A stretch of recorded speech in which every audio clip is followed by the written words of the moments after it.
Did you know that prosecutors are pushing to have YNW Bortlen and YNW Melly tried together in the upcoming retrial? They're filing paperwork for this move, and many believe it's a tactic to pressure Bortlen into testifying against Melly. Issue here, and you try them together. It is to the benefit of the state to try them together, just more efficient. You don't have to do things again and again. Do it all at once, and also get a better chance of having them incriminate each other during the trial. It benefits the defense to sever it. That way they can point the finger at each other and get away with it. So this is what's going on. But I don't think it should be automatically severed because the state is seeking penalty for Melly, because it's only the penalty phase of the trial that would be different, not the guilt phase. The guilt phase is the same. They're both capital crimes. We're seeking the penalty on one, not the other, but that goes into the second part of the trial, the penalty phase, only if Melly is found guilty. It's common sense that if Bortlen knows he didn't commit the full crime against Sack Chaser and Juvie, he won't just sit there and take a life sentence without a fight. This makes it likely he'll point the finger at Melly. It also adds up considering Melly's lawyers already tried shifting the blame onto Bortlen in the first trial. Shows up at Memorial Hospital, Miramar. You don't see him sitting there, or where you will see him sitting is in the driver's seat of a car, two bodies, car, riddled with bullets. And when he shows up with a change of clothing, change of shirt,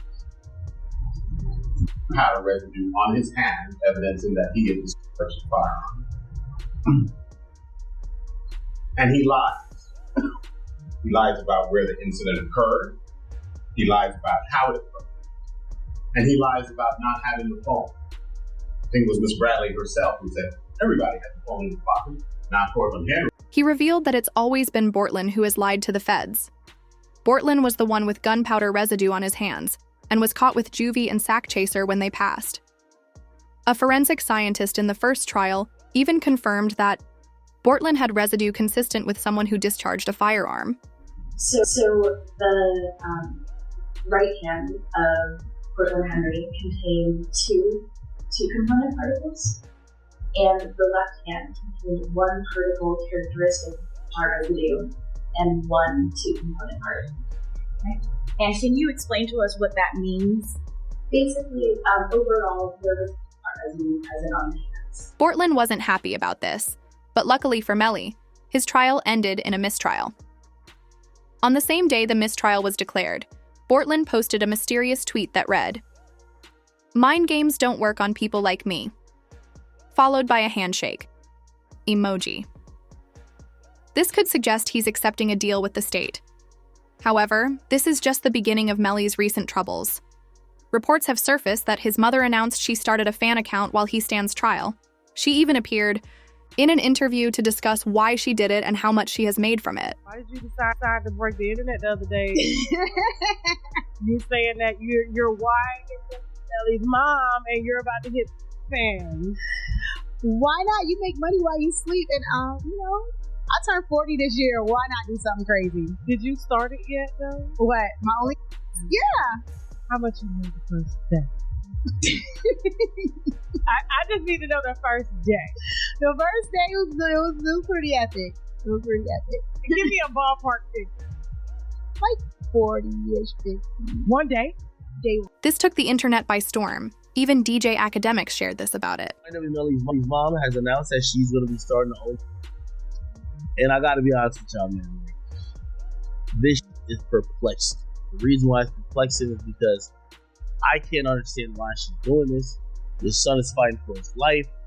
How much, there's certain mothers in hip hop, and you probably can name a few, I won't name all of them, that I feel like their son became stars, but they also wanted to be stars as well. Blueface's mom is one of them. The situation between Melly's mom and Melly, I always thought was interesting, but I never thought she'd be doing this. If you're wondering if she's doing this for money, this can't be a money. Like, no way, no how. While Academics insists it's not about money, social media seems to disagree. In a no-jumper interview with Melly's mom and his brother B.S. Lime, Adam asked about all the money Melly has spent on lawyers. Melly's mom, Jamie, sat back and laughed. But BS Lime didn't hold back, calling Melly out for spending his money in dumb ways. I would assume that he spent a lot of money on lawyers. Like an amount that would probably... That kid spent a lot of money on a lot of things that shouldn't have been spent on. Really? Like what else? And cars, jewelry. And he's not even out to wear the jewelry. I'm like, why are you buying jewelry? I'm not here to wear the jewelry. No, definitely lawyers are probably the best thing. That's what I throw. But he's good with lawyers, bro. Like, money ain't an issue for him. He's fine. But it's just like, there's a lot of stuff that should have went to lawyers that he didn't spend on lawyers. I'm like, bro. And now it's like, he don't even want to change no more. However, when you consider Melly's mother's perspective, she's been through a lot. She likely started the fan account as an outlet to distract herself from the stress of Melly's trial. There were even multiple instances where Melly had to check in and ask if she was okay.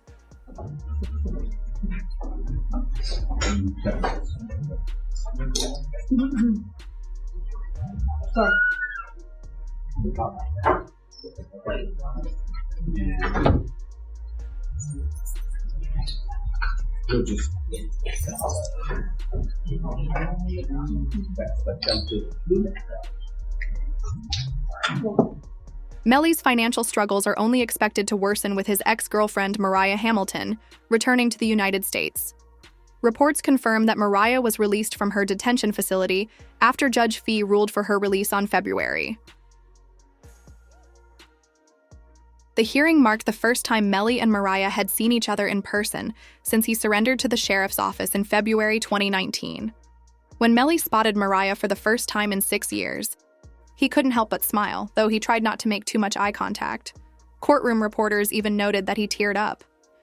After her release, Mariah shared a heartfelt post, writing, "And to my village, thank you. To my village, I love you all so much. God's plan, not mine." She was reportedly upset that the courtroom proceedings were broadcasted on local news. Her first day at the Broward County Jail.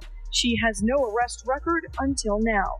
U.S. Border Patrol agents arrested her at Miami International Airport Monday after she arrived on an international flight. Court records show Hamilton was ordered to testify in Demon's first trial in 2023. This only adds to Melly's legal troubles, stacking up even more lawyer fees since the witness tampering Sari's case is separate from the murder trial. But it raises the question, how does Mariah even have information about the crime? It turns out she allegedly had a phone call with Melly, right around the time of the incident, making her knowledge of what happened crucial. Even Juvie's father investigated Mariah's involvement and discovered how Melly tampered with her as a witness. He even spoke about the Oking code words Melly used to communicate with her. Yes. Do you recognize where your son entered that region? Yes. Which seat, if you can identify for the jury? He got in the back seat on the right hand side. Did you recognize the individual that got into the back seat on the left side, the rear driver's side? Yes. And who was that individual? Janelle. Now that Mariah has experienced jail firsthand, she refuses to go back.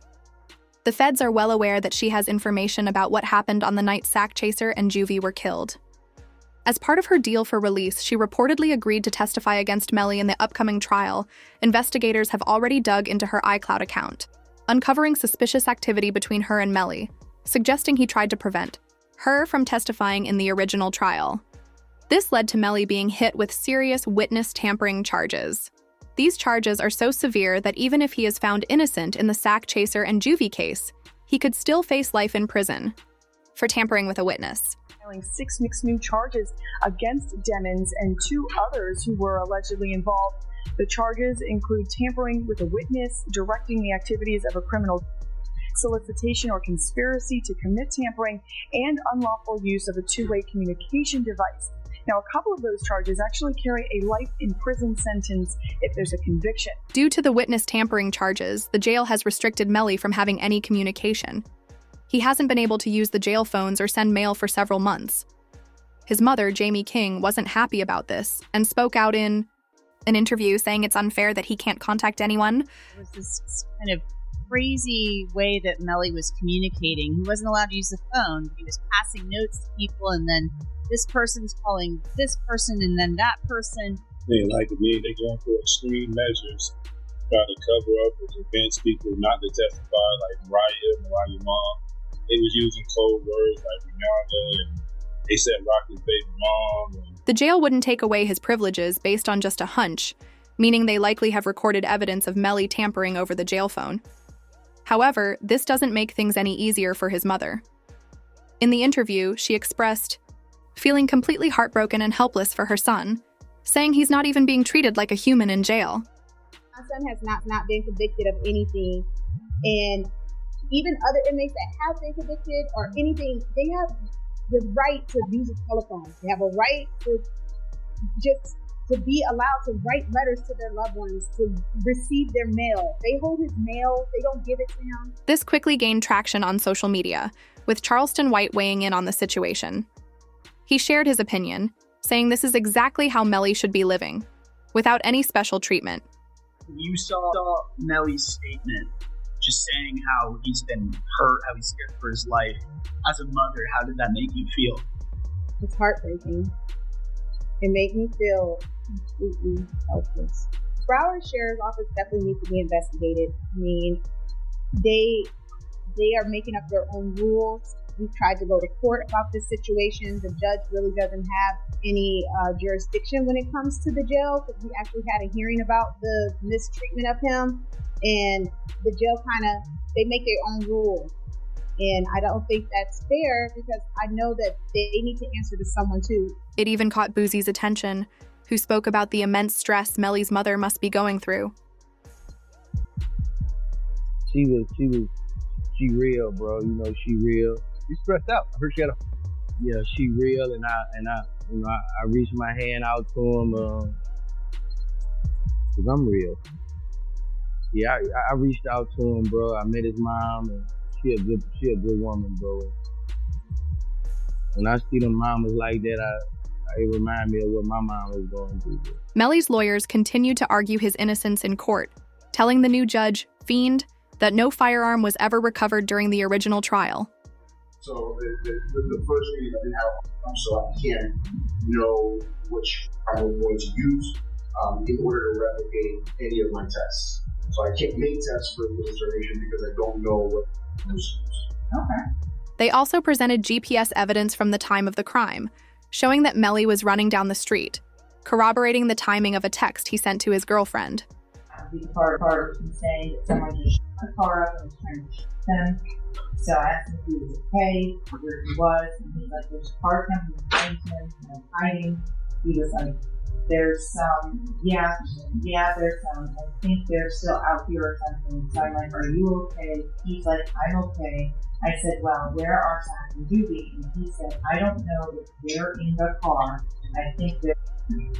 But this still wasn't enough to get Melly released from jail. His retrial has dragged on for over a year since the original trial, and prosecutors have continued digging deeper into his case. They even created a new file to ensure he never received bond. During their investigation, they uncovered Melly's close ties with King Von, which ultimately played a role in his arrest. According to a former O Block member close to Von, Melly allegedly asked Von for advice on how to handle a money dispute with his friends Sack Chaser and Juvie. Did Von really tell you that Melly told him that he was two friends? He ain't come out and say, like, we got into an argument. And so, you know, if when people can say something without saying it. And so he told me, like, once I posted what I posted, Vern was mad at me, bro. Why you put that, bro? Walk the bam. I'm like, you sitting up here, like, you know the love we got. You do this for us, but you gonna trust that his two friends? And he said, you was trying to extort him. And so I'm like, if they was trying to extort him, then why are you still around? J. Hood claims that Sack Chaser and Juvie were after Melly for financial gain. The YNW business was split 4 ways between Melly, Bortlen, Sack Chaser, and Juvie. However, the problem was that Melly and Bortlen were the ones putting in the work, performing at concerts, selling merch, and handling promotions, while bringing in the most money. On the other hand, Sack Chaser and Juvie wanted an equal split, despite barely contributing financially. If you know how King Von handled situations, you can probably guess the kind of advice he would have given Melly. Originally, prosecutors struggled to establish a motive, but now they believe it's clear. Melly wanted the money to himself and wanted Sack Chaser and Juvie cut off. When you combine that with evidence of Melly allegedly admitting to the crime on his phone, things look even worse for him. Tom asked him if he was okay, and his response was, "I did that," and placed a smiley face emoji. And the next message from 10/26/2018 at 16:02 from Eastern Standard Time. The YNW Melly account says what? After that, H. Since there was little emotional reaction to Sack Chaser and Juvie's deaths that day, prosecutors took a closer look at the crime. They investigated the Jeep from the night of the incident, and according to an expert's findings, there was no way it could have been a drive-by. The evidence indicated that whoever committed the crime had to have been inside the vehicle.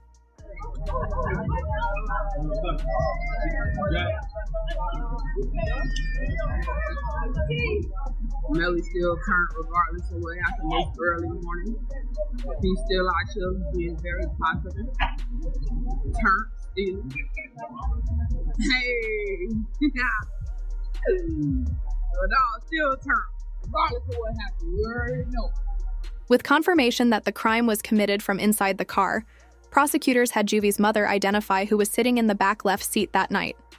How many rounds were inside? 3. From the driver's side back seat. As to topic, Christopher Thomas. Where did that? Driver's side back seat. My determination was that this is not a drive-by, and it's based upon this picture here at a stationary position when all but one of these rounds are going in. The one round that has some movement in it, which is round site L here, the actually moving in that